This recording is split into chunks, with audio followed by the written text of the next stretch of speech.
Corals, soc l'Arui.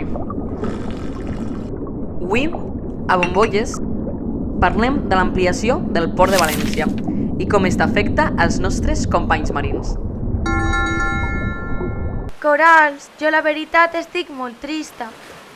Anava a cuidar dels meus ous en aquesta platja, però des de que va començar l'ampliació del port, ens estem quedant sense arena i no hi ha espai per a viure. El port talla les corrents.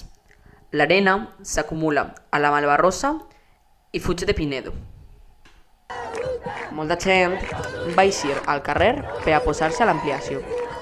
Ara només hi ha trànsit, soroll i molta contaminació.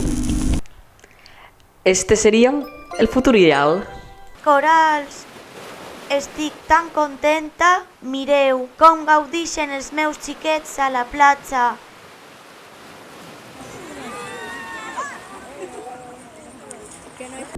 Si cuidem el mar, ens cuidem a nosaltres.